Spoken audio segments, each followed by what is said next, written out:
grade, and in engineering class, we will be getting ready to go to back.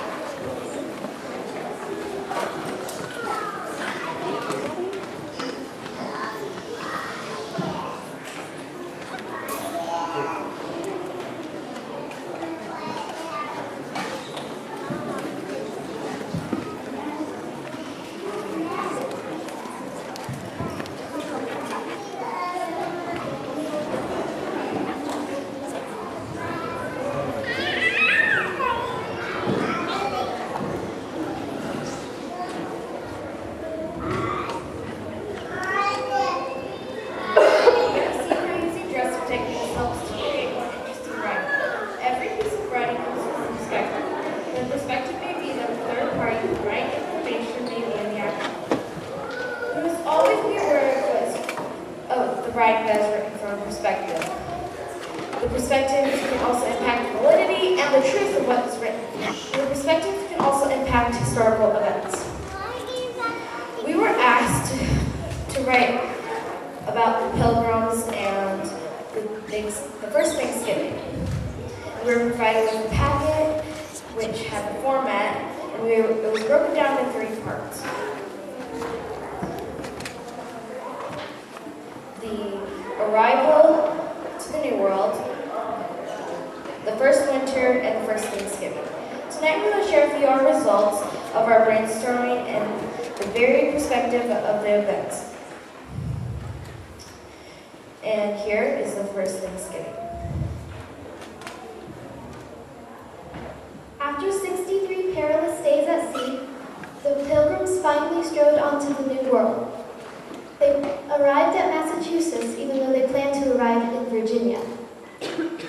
Before they stepped onto the land, the Pilgrim men felt it was imperative to have a meeting to discuss agreements to be made.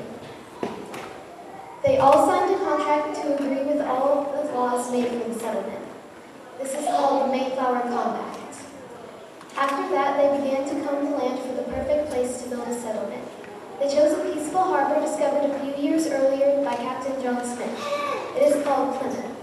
On December 10th, 1620, the Pilgrims finally strode onto the new land and thanked the Lord for safe passage to the New World. We have been aboard this scanty ship, which is called the Mayflower, for 63 days, and all of us are ready for this journey to be over. I can see why the other pilgrims are ready to turn back to England. The ocean is against us, and this ship reeks. Finally, we reached land. We have now arrived at our original destination. Nevertheless, we will land. On December 10th, 1620, we finally set foot onto this great land. This continent was nothing like England. I can see towering trees blown tenderly by a gentle breeze. I can hear the sounds of a cool, refreshing stream calling out to me. I can smell nature all around me as it breathes its pine-scented breath upon me. I can feel it pulling me into its soft embrace. It was then that I thanked God for his guiding hand protecting us from harm. I cannot fathom how magnificent he really is for creating such a place as this. It was cold when I saw it coming, a little round speck bobbing up and down on the waves. I curiously watched them disembark off the towering ship. I had my spear ready just in case. The people had skin that was white and hair that grew off their chins. They all seemed confused at the vast land. When they went to scavenge, they seemed disorganized and drowsy. I went back to report to my chief.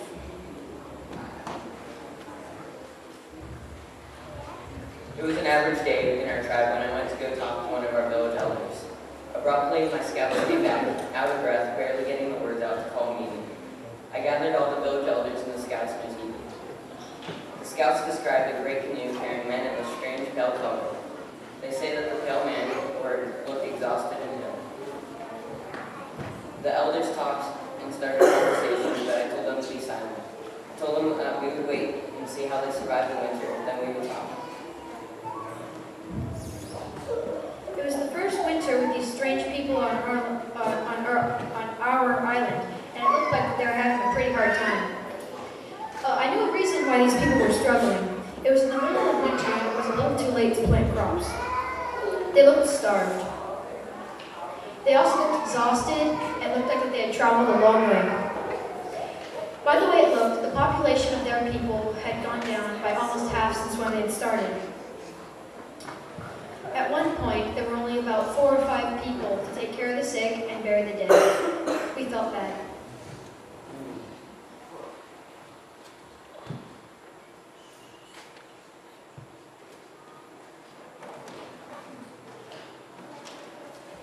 It's now spring, so I decided to hold another meeting. There's much talking and much conversation, but we come to the consensus to help the women out. Luckily, I have translators who can speak their foreign tongue. They introduce me as their chief, and we show them many valuable skills. We show them what plants to eat and harvest, how to fish, and the best spots to hunt. I sign a peace treaty with the men to show that there's peace between us.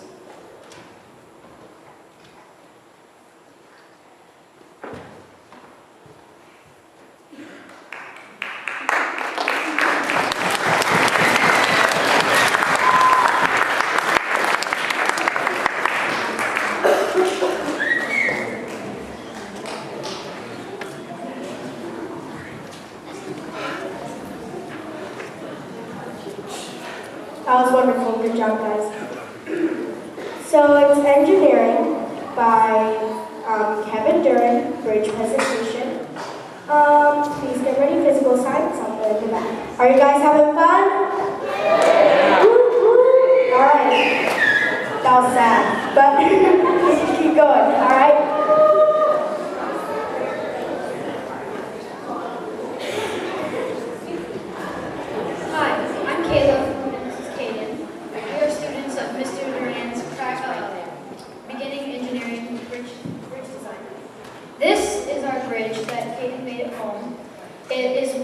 It's a bridge called an arch bridge.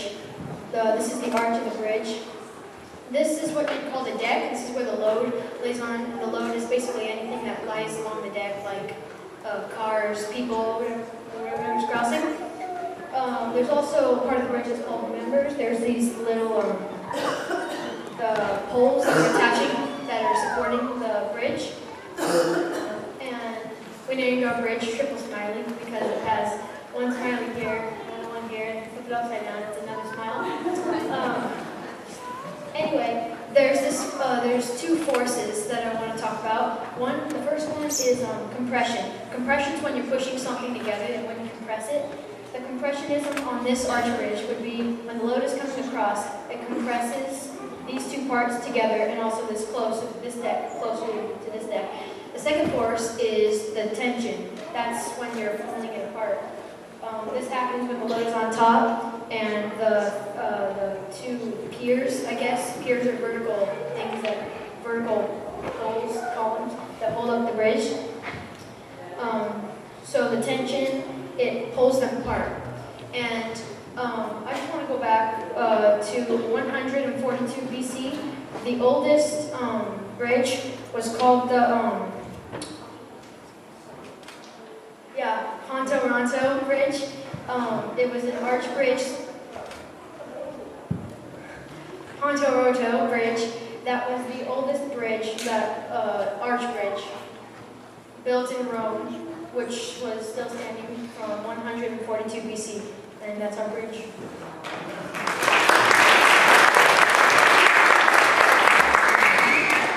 This is Clay.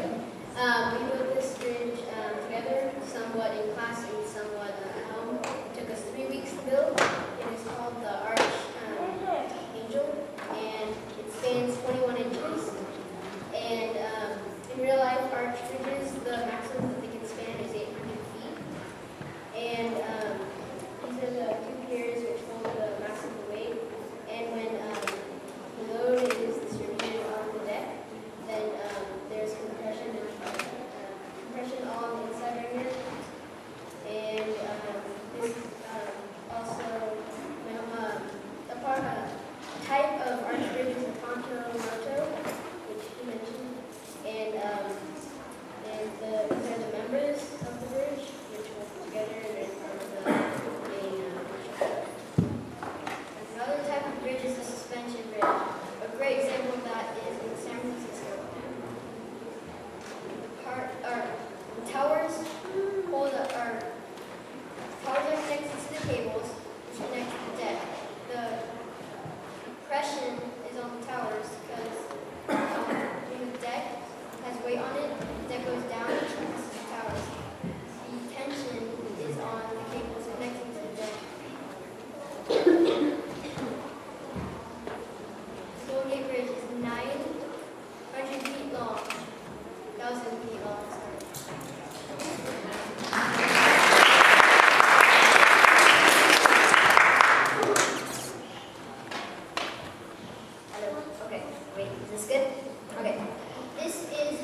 side, and then it just goes into the ground.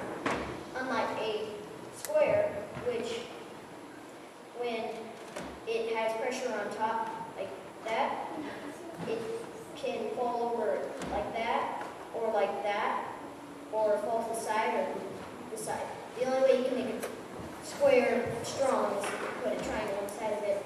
And another type of bridge that is truss normally, they use train bridges or truss pipe. So yeah, don't know names.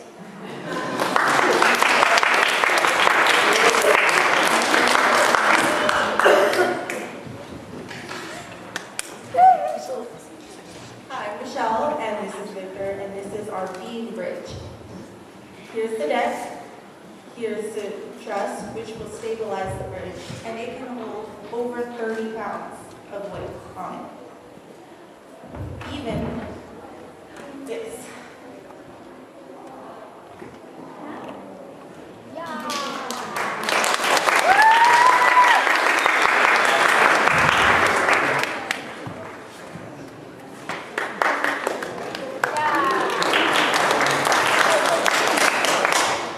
Hello, I am Noah, and my fellow engineer and I have built our own version of an arch bridge.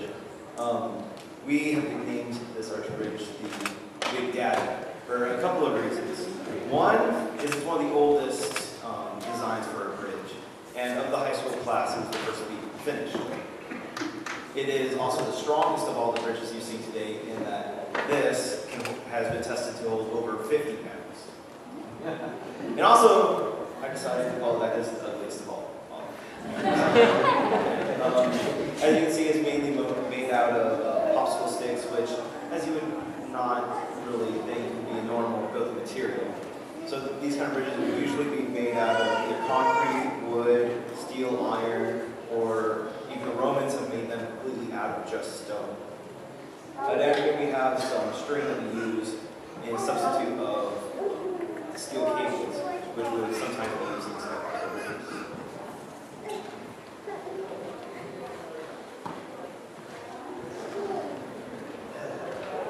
As Jeff said, arch bridges are one of the oldest types of bridges.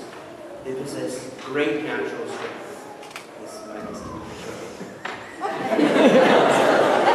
Instead of pushing straight down, the weight of the arch bridge is pushed down areas right here, which are called abutments. Thank you, Jay. And the abutments, when there's pressure right here, say a car strapped back with it, there's a gap. The abutments are stretched. And we built this bridge to have cables, so when it is being stretched, the cables have a little resistance, so that this does not just totally collapse and ruin everything. Thank you.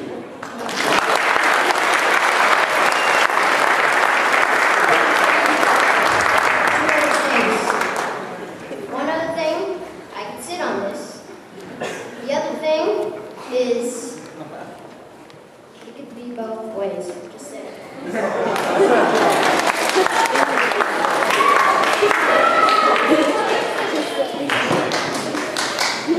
a life change in our program.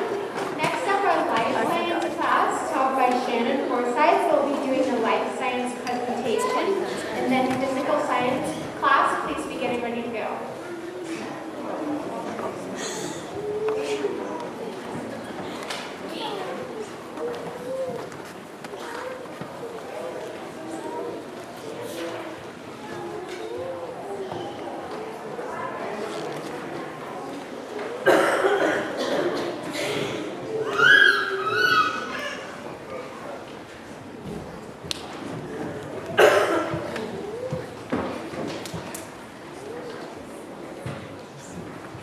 Hi, my name is Angela Watkins, and today I'm talking about wind currents. There are three different wind currents: polar easterlies, which are located on the north and south poles; westerlies, which move to the west, hence the name westerlies; and trade winds. In the days of sailing, sailors used trade winds to bring their cargo from one destination to another. Today I've talked about the 3 different types of wind current. Hi, I'm Hannah Brown, and I'm going to be talking about wind zones. So there are 3 types of wind zones: the polar zone, temperate zone, and the tropical zone. Polar zone is at the top by the North Pole, the blue part. And then the temperate zone is the green part, down sort of in the middle around where we live. And then the tropical zone is the orange part in the middle. Then it repeats itself with the temperate zone and the polar zone. And altogether, the polar zone, the temperate zone, and tropical zone make up the wind zones. Hi, I'm Will, and I'm going to talk about why warm air rises. Since warm air has less density than cooler air, it tends to rise, expand, and cool. With every 1,000 feet, warm air cools 5.5 degrees Fahrenheit, which is 10 degrees Celsius. Hi, I'm Caleb, and I'm doing this presentation on the water cycle, basically. Basically, what the water cycle is the collection of water is in the ocean, and when it gets cool, or more hot actually, it gets all the water, like if you pour a glass on the sidewalk, you'll see it kind of disappear. That's because it's evaporating into the sky, the evaporation rate. And when the water has evaporated into the air, it's called condensation. I made clouds and little marshmallows. And then the precipitation is the rain that we got earlier today. That's the precipitation when it falls down. And so again, the 4 stages of the water cycle is basically the collection, evaporation, condensation, and precipitation.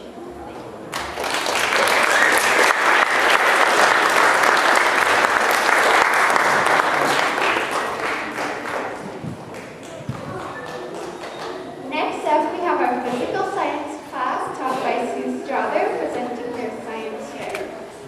In musical showcase class, please be getting ready to go.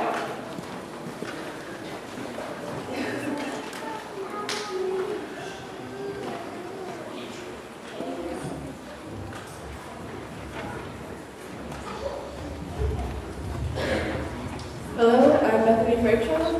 In my experiment, I will study blood splatters just as a crime scene investigator or forensic scientist would. I will attempt to determine the source location of the blood by observing the shapes and patterns of the splatter.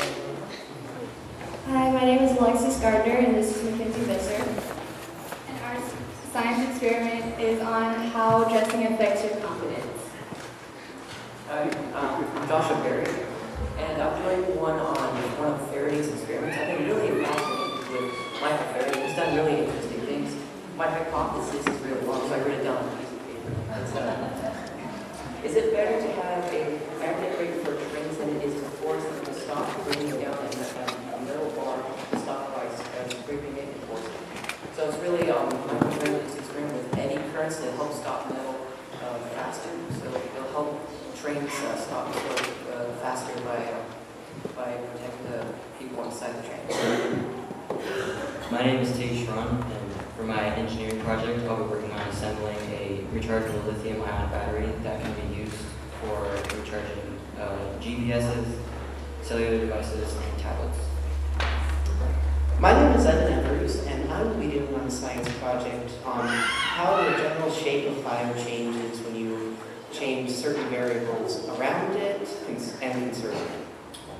Hi, I'm Peter Perez, and I'm going to be doing my science fair on how and why music affects your mood.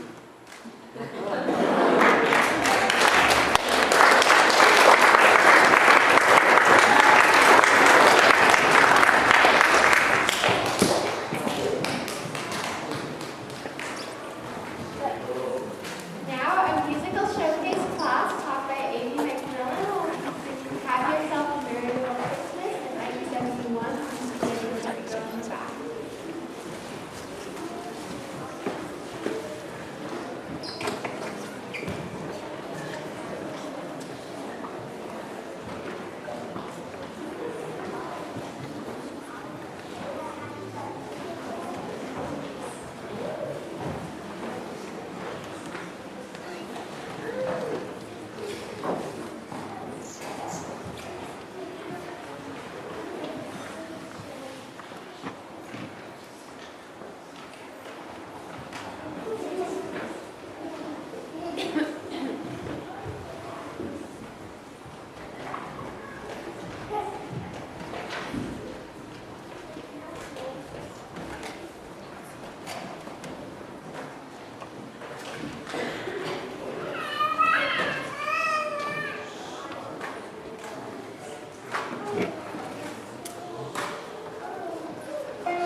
Our IEW1 class, taught by Captain Graham, will be presenting the three-part story outline in Spanish 1 and 2. Please be getting ready to go in the back.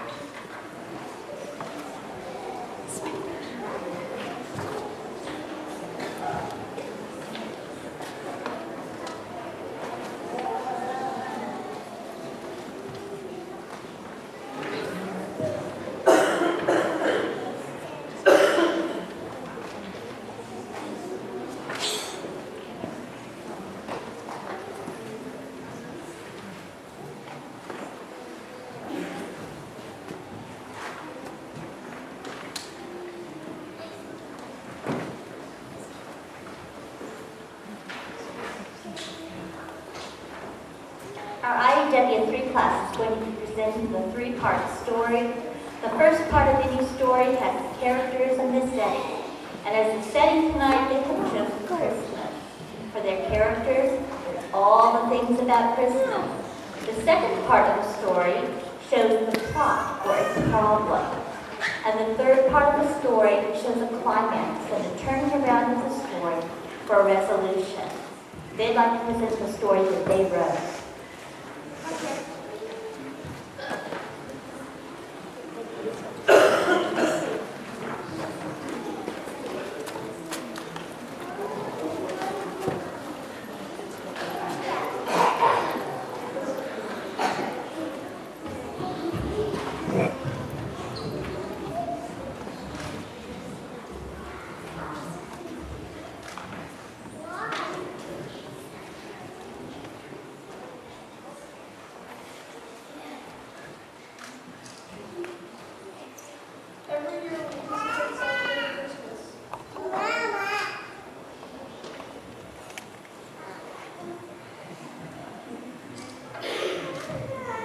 Lots of people travel places for the holidays to visit their relatives while living in Turkey. Standing in the corner is a glorious Christmas tree adorned with shiny tinsel and shimmering lights. When all the mushy snowflakes fall from the sky, I make a snowman with eyes, a nose, and a hat. Many people like to give presents wrapped in gorgeous bows. Greedy kids want tons of toys.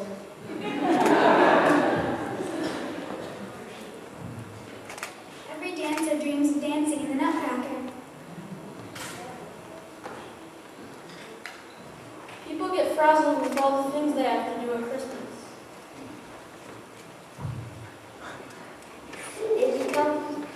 They become lethargic, causing confusion and delay.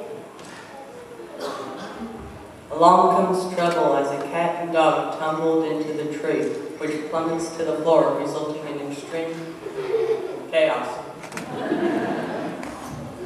My fingers are icy, I get a sore throat. Outside is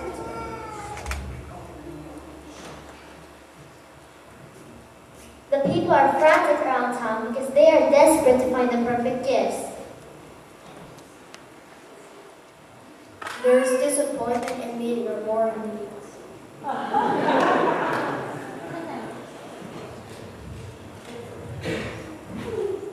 Performances cause achy, exhausted feet. As nostalgia loves Christmas, there is one forgotten answer.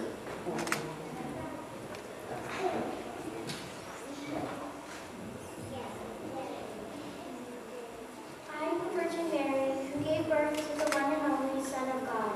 When we were sitting at the stable in the town of Bethlehem, Jesus was born and I placed him in the manger. People call him Prince of Peace, for he saved us from our sins and gave us eternal life. He satisfies hunger. Jesus is our glorious light, and our spirits will not be dismayed. When I go in my house, there is the perfect amount of warmth for my extremities. Jesus is the greatest gift of all. God meets all of our needs. Our dreams are fulfilled in him. To us is born the Savior. Jesus is the reason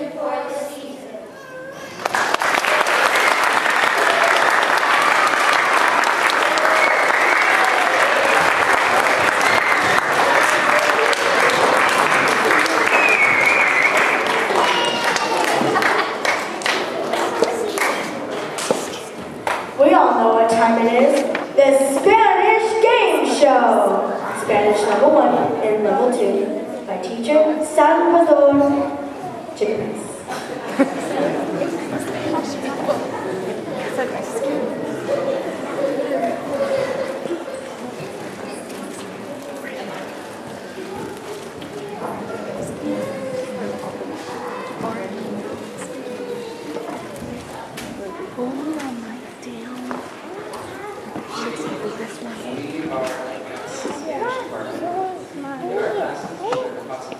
Vocabularies vocabulary words per week.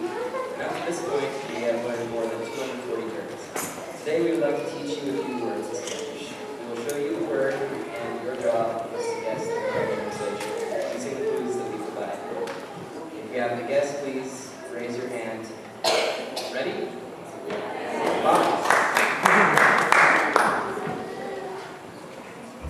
The Spanish word is caminar. Your clue is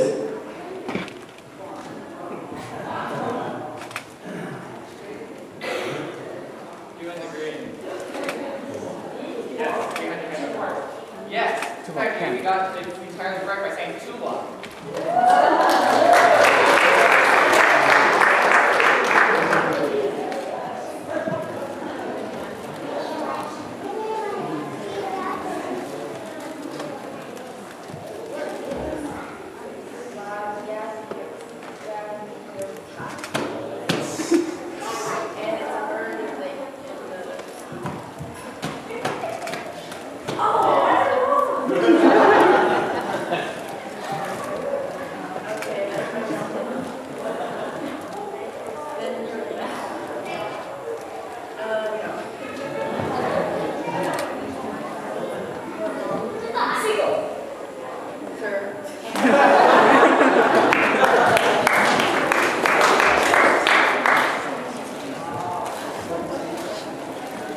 The word is ramechila.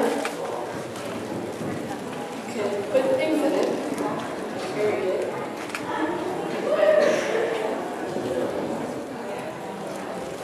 What was that? Yeah.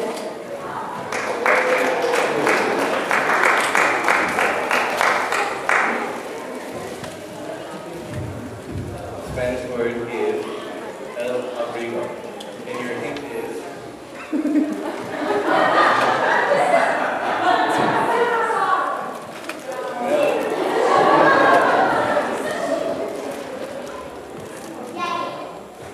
close, it's close.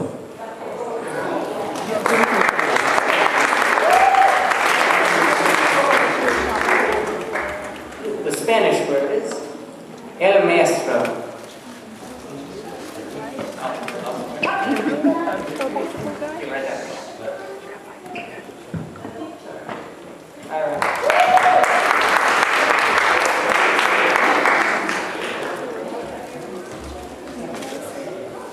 The word is cielo.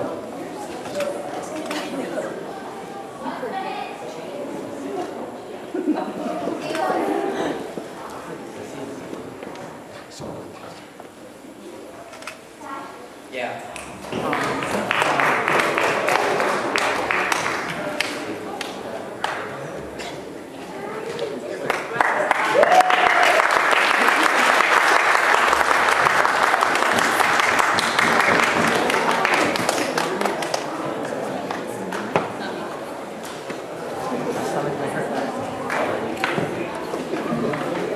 Next is Geography B by States and Capitals, taught by Olivia Bryant.